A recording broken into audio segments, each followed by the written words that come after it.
Hello and welcome to episode 13 of GamersGalaxie. Rubik, how you doing? I'm good, mate. Looking forward to this one after a week off.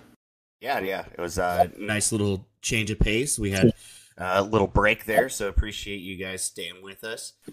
Today we have an awesome episode. We got Yositro with Battle Derby. How you doing, bud? Hey, thank you for having me. It's a pleasure to have here friends from Immutable, and pretty excited to talk about Battle Derby and how we work with Immutable. So yeah, pretty good. Awesome. Appreciate you taking the time to spend with us. Relatively more recent game announced by Immutable.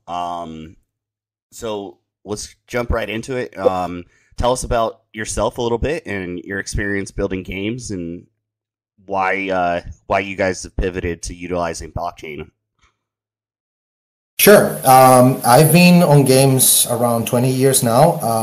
I started in the animation industry in Spain. I was in the most expensive movie for a long time in Europe. It was called Planet 51. And also with Period Studios, they made Commandos. I don't know if you remember that game. So from that moment, I jumped into games. It was 2007, with the vision to bring up high-quality animation and graphics into mobile games that in that time were terrible, to be honest. And Wait, yeah, the iPhone. You're telling me that Snake was not high-quality graphics? Yeah, well, we are trying to improve a little bit that. And the thing, it was super hard because we had that kind of JavaScript, mobiles, and it was terrible experience. And then the iPhone came out and it changed everything.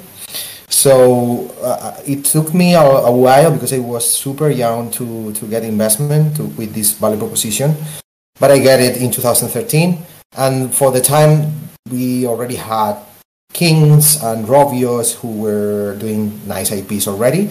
But anyways, we made, with that startup that I made, a mobile game startup, I get awards at the best indie games on PAX East in Boston in 2015.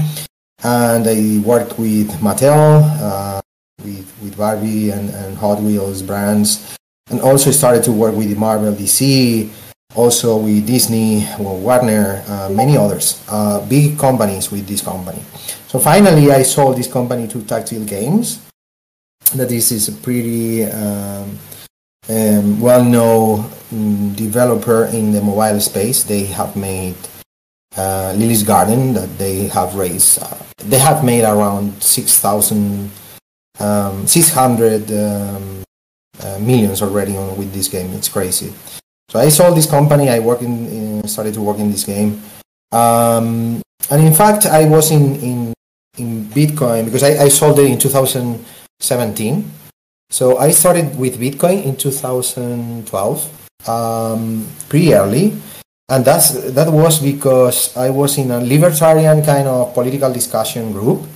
And everybody was talking about Bitcoin, like this is the financial freedom dream, whatever. So I basically match games and Bitcoin. And then I remember to be playing Diablo 3, and we had this auction house, and they basically Blizzard turned off the auction house thing. And it was basically playing with this Bitcoin thing and making the company, the game company. I see the solution for the auction house for Diablo. It was basically that we can use Bitcoin as a way where people can the property right of their money, so they can be like rejected as they were in Diablo 3 on Action House, right? So from that moment till 2015, that when I was really investing in Bitcoin heavily, and then I started to really understand how it works. Are you hearing me? Because I'm talking too much. No, you're good. I actually want to come back to that Diablo 3 point later on when we talk about the blockchain. So just remember that point. It's quite a relevant one. Yeah. Yeah. So to finalize, I when I sold the company, I told myself, "Oh, I'm pretty tired. I'm going to get 1 year off." But the month later, I was building up the new startup. These Triple O Games. It was 2017. So you're gonna have a year break, but you're gonna have a year break, but you only end up taking a month off. Is that right? Yeah, it's entrepreneur things. You know, you can stop. It's like, oh my god, yeah.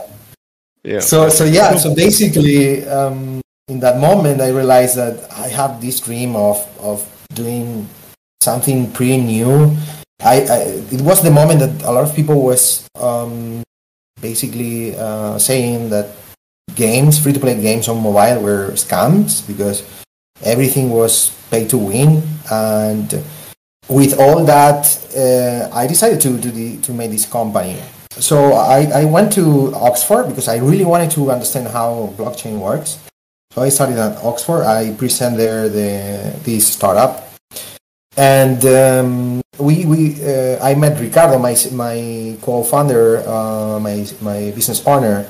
He worked in AAA's for a long time in console, like Assassin's Creed for Ubisoft, many games, AAA games, and we just speak together because he also was investor of Bitcoin since 2014, I think. Yeah, we decided we love games, we love crypto, let's make it together. And I don't know if you remember, but 2017 was the moment of the ICO's exploding thing, and then in 2018 we have the Bitcoin blows up down, and then we have like the ICO scams, right? Like, we have to suffer what we are suffering right now with NFT thing, you know, like there were like a super hype thing with the ICOs, and now it's happening again with the NFTs, so we are suffering us again.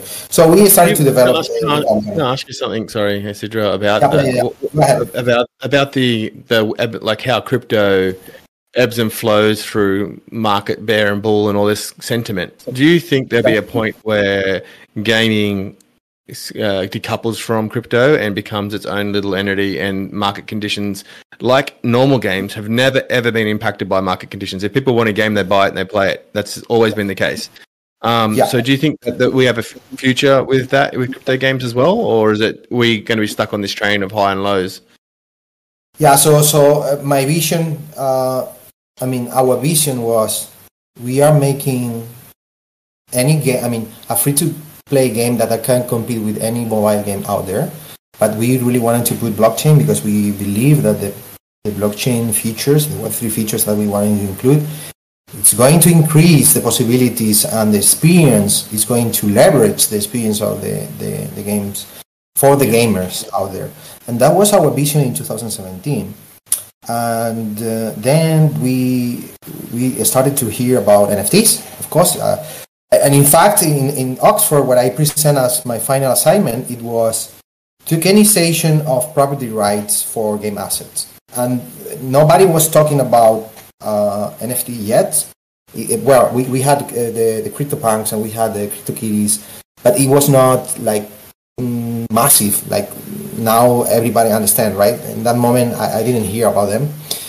I present that, so we feel our own like pioneers on the field.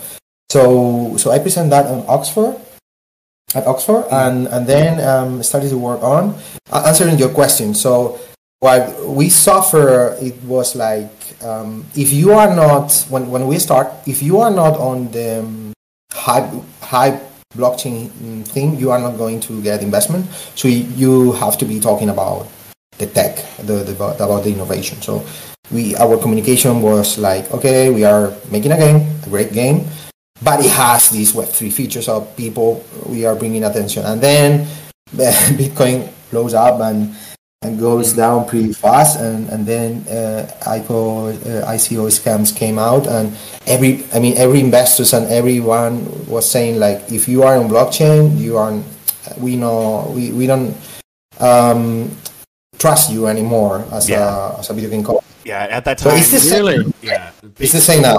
Basically, at that same time, all the ICO scams happened. A bunch of VC money was lost because they were garbage.